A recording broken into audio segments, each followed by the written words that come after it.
What up, Internet? This is Thrain, and this is episode 2 of A Journey to Another Game. We're gonna have a problem when I get to episode 11. Today we're gonna be talking about our good friend World of Warcraft and WTF happened to it. Firstly, I just want to apologize real quick about how long it took me to get episode 2 out. There were so many roadblocks, it's not even funny. I mean, we had real life things going on, work has been crazy busy lately, we had Sopa Pipa going on, which by the way, all of you guys who helped participate to sign a petition or black out your own personal webpage or just spread awareness, thank you so much. We still have a lot of work to do. Sopa Pipa is not dead, it's just shelved. So make sure you know the difference. But we did do a decisive blow to at least let Congress know, hey, we don't like this dude. We don't like this at all. And then on top of everything else, I've just had the most ridiculous technical difficulties. And like I said in my Twitter, which by the way, follow my Twitter. I said in my Twitter, I was going to make a video about all the technical difficulties I've had, and then, irony, you can't make a video about technical difficulties when you're not making videos because of technical difficulties. Ah! So anyway, down to business. Okay. Episode 2, we're going to be discussing our good friend World of Warcraft. I know many of you have played it, including myself. Most of you loved it, including myself. So what happened? Why is it on the decline? Why are there so many subscription losses now? They're up to 1.7 million last time we heard, and we're still waiting on the next quarter's phone call, which will be happening in early February. So I will be making an update with that. But as of right now, they've lost 1.7 million subscriptions. Why? What happened? The game was dominating.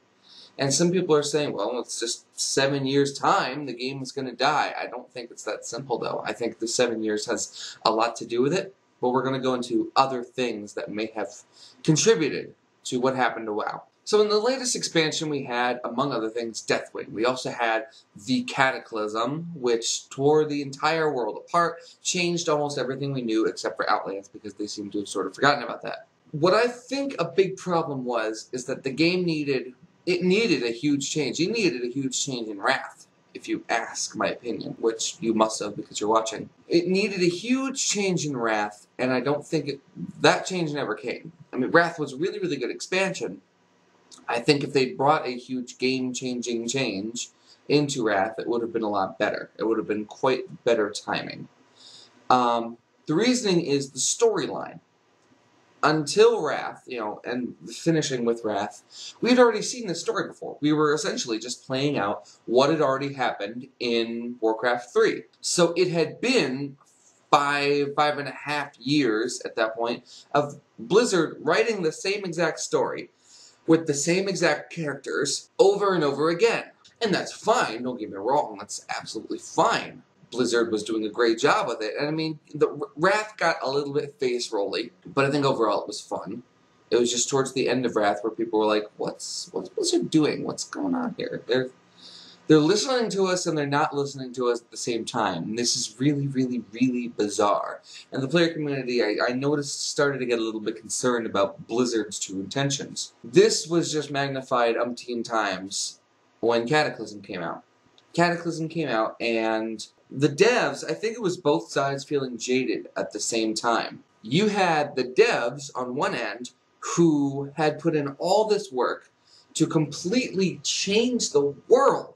They shattered it, revamped it, quests were completely different, zones were completely different. I mean, you could walk around and it was like you were re-exploring the world for the first time. And the devs were like, guys, come check out all this work we did, we spent so much time on it. And the players are looking around like, no, why? You've built this game for us where all we're supposed to do is sit inside of this new fancy Orgrimmar that you gave us. Orgrimmar looks nice, but we have no reason to leave. All we do is sit in queues and wait for the queues to pop, and when the queues pop, we go there. And then once the queues are done, we come back to Orgrimmar. We have no reason to go out into the world. So people did a light exploration when the expansion first dropped. And that was it. I think past that, nobody really, I mean, the people who rolled alts and new characters got to see it, but past that, nobody really did, and nobody appreciated what Blizzard had done to the world, because there was no reason to.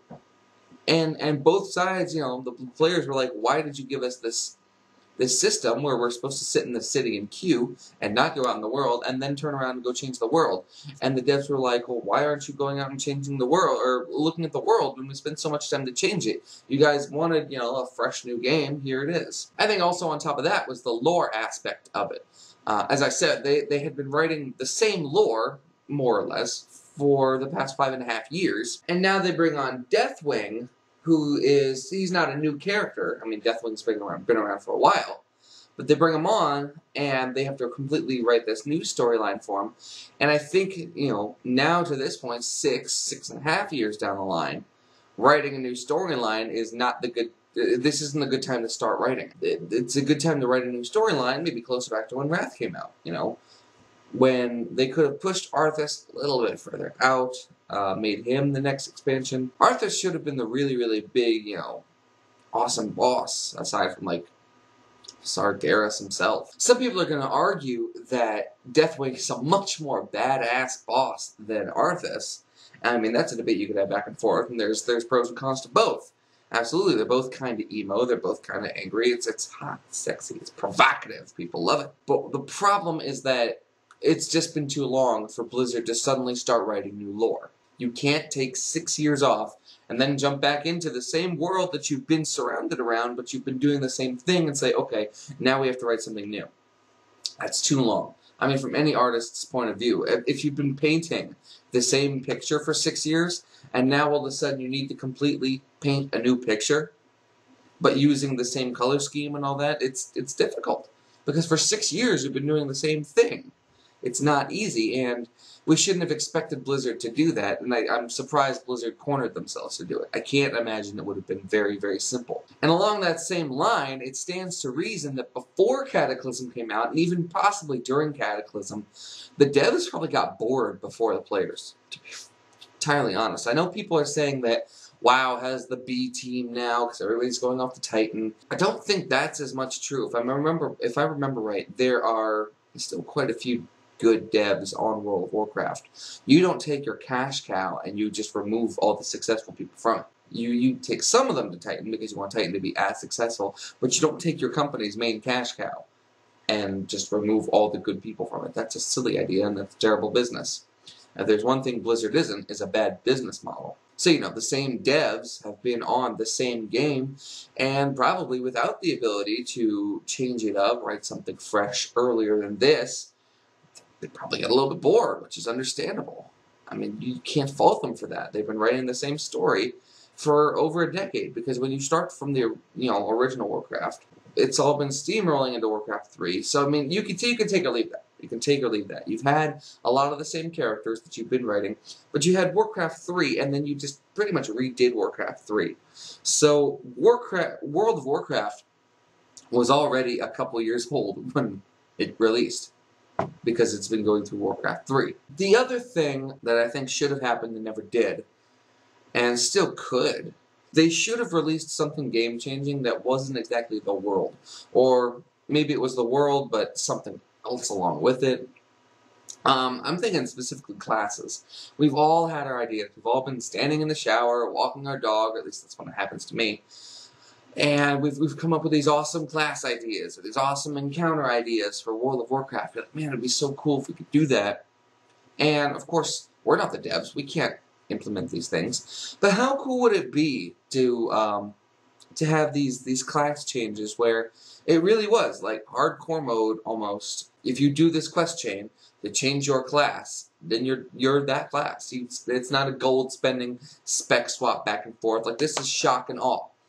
You can be this cool subdivision of this class, and this subdivision is better at some things, but not better at other things. It's not like this is a better subdivision of the class. It's just a subdivision, and once you do it, it's permanent, man. That's who you are. That's what you are. You are that class, and it takes a whole hell of a lot to get back to it. So you can't just swap it for your dailies. And I'm talking about stuff that augments what you already have for the class. Like, let's take, for example, back in BC, everybody made the joke about the rogue tank. And in fact, it went so far that there was actually a video out there of the rogue tank, where this rogue had gotten to the 104.6% avoidance, or whatever it was, 106.4 or 104.6, whatever it was. They had been completely unhittable as a rogue, and that enabled the raid to bring the rogue instead of a tank. And this was before tanks were doing, mentionable DPS. Tanks were just there to take a hit. Because back in BC, that change hadn't been made yet. So they were essentially rolling with an extra DPS, and everything in this video blew things up. And there's arguments on both sides about how this is completely inefficient and how this is, kind of cool, yada yada. But the point is, wouldn't it be neat if you could have a rogue tank? Like, what if there was a rogue with either like a bow staff or nunchucks or twin chains or something, and all they did was stack parry? Like, the only other class that uses parry that much would be Death Knights. But if you just stacked parry, and they did a bunch of stuff where, they're twirling the ropes, and you could tank, tons of mobs. You would be a group mob tanker specialty. And you could do casters or melee, groups of, 12, 15 plus. And you're just sitting there parrying everything they do, and you've got special abilities, and these are all active reaction abilities, which makes the class fun to play. And, these reaction abilities would be how you keep your aggro. You could use your chain, for example, steal some guy's weapon, and then use it in the circle to attack everybody else that you've got. So you're using your one chain to parry some more, using the other one to attack them with his own weapon. Spellcasters, you could be twirling your chain or your nunchuck or your bow staff or whatever so fast that its spell reflects back onto them. So if you see them casting a spell, you just activate your spell reflect ability, so it's an active reaction, makes it interesting to play, and boom, you can bounce all of those back. Not take the hit, keep the aggro. It's a lot of fun to play. It could really, really, really be cool. Same thing with like a warrior. What if you had a way to turn your warrior into a support role, quote unquote, where you'd still be doing some DPS, but instead of a normal warrior, where we'll just take easy math, obviously. Your shout will do 100. Increase attack power by 100, and health and strength by 100. You've got this other guy who's, the support role spec, and his shouts do a ton more, like a noticeable amount more. His shouts would increase everything by 500, 600. So bringing these guys, you may be losing a little bit of DPS in the warrior that you lost, but his shouts do so much more that his support class is fun, and he's imperative. And in a battleground or a PvE situation, it really mixes up the classes you can bring. Do we bring a warrior? Which kind of warrior do we want? And, in a PvP battleground, for example, you would see that kind of warrior and be like, oh my god, we need to get over there and silence him, because if he launches that shout, then that mage right next to him is going to be just bananas. Something like that. I'm not going to bore you guys with all of my ideas, because I literally have one for every single class. But, think about that. Wouldn't that be really, really cool, and it would really revitalize the game? If Blizzard did something like that, where they allowed the classes to be like a shock and awe change, or something along those lines, other than the world that they've designed us not to even go into. And so I think that's where a lot of the clash came in on Cataclysm. Aside from the fact that the rating was super messed up in Cataclysm, and the PvP wasn't messed up, but there was not much fresh about it. Though I really, really liked the new Battlegrounds. I just wish they were new Battleground styles, which are coming in MoP. And actually, speaking of MoP, just to get a point out there, I'm not bashing WoW. If you had gotten me, a couple months ago, I probably would have been a fanboy of WoW. I was really, really excited for Mists of Pandaria, and then when 4.3 dropped, just so many things didn't work how I thought they were going to, or how they were supposed to. I pretty much just all at once became disillusioned with the game, and just right then, that was it. I just quit. So, of course, the big overlying question for all of this is, can it be fixed? And the answer, I will say tentatively, is yes. But the other question that goes in tandem with that is, if it can be fixed, would it be fixed? And that I don't know the answer to. You've got Guild Wars 2, you've got Star Wars, which did come out and not made quite the impact people thought it would, but it made a small impact. But you've got Guild Wars 2, Star Wars, Terra, Wildstar, Secret World, and then a bunch of, I know I'm forgetting a bunch of MMOs. 2012 and 2013 are going to be huge years for MMOs. And the question is WoW going to stand up to it? Do they want WoW to stand up to it? Or maybe they are using WoW as a guinea pig. I mean, I think they are using WoW as a guinea pig for Titan, whatever Titan is, so that when Titan releases, Blizzard can say, well, the WoW killer, quote unquote, the actual WoW killer is going to be another product from Blizzard. So they keep the business in-house, and that makes perfect sense financially. So it's entirely possible that they don't want to make WoW survive. They're saying, well, we'll lose a little bit of subscription along the trail, but we will keep the vast majority and probably bring some back when we release Titan. So back to the original question, can it be fixed? Absolutely. What would it take? Something big, something shock and awe. Even if it wasn't one event, it would have to be, one big event, kind of like the Cataclysm, but something that the players actually use, or it would have to be several small things, like, we changed this about classes, and this about questing, and this about PvP, and this about PvE, but all of this amounts to a big change. And then, throw out a 10-day trial. Say, hey, you guys that have unsubscribed, throw us an email. Say, here's the 10-day free play. Come check it out. See if you like the changes. If not, au revoir. If so, welcome back. Me, personally, I would love to come back because I really enjoy playing WoW. And I would love to come back and have the game be enjoyable again. So if they did that, I would be totally game. If they gave me a 10-day free trial to check out the new features for the game, they would probably get at least 1 month subscription out of me. So there's some easy money right there. As we wrap this up, going back to the names that I just threw out there, let's take a look at this. Star Wars, The Old Republic, Secret World, Guild Wars 2, WildStar, Terra. All of these things are dropping either this year or next year. So this is the perfect time to start the journey for another game. Then, of course, the question is, what happens to WoW when those drop? We don't know, but this is when the hunt begins, because we have so many fantastic games to choose from. Plus, I've got a bunch of other games. Let me take a look on here. I mean, I've got other games that I didn't even list on there that I'm already looking at. Oh, man. I want to take a look at Lineage 2. I want to go back and take a look at Ion. I want to take a look at Bloodline Champions. I want to go back and take a look at Warhammer. I want to check out Tribes. I want to take another look at Rift. I want to take another look at DC Universe to see how these games are interacting with each other.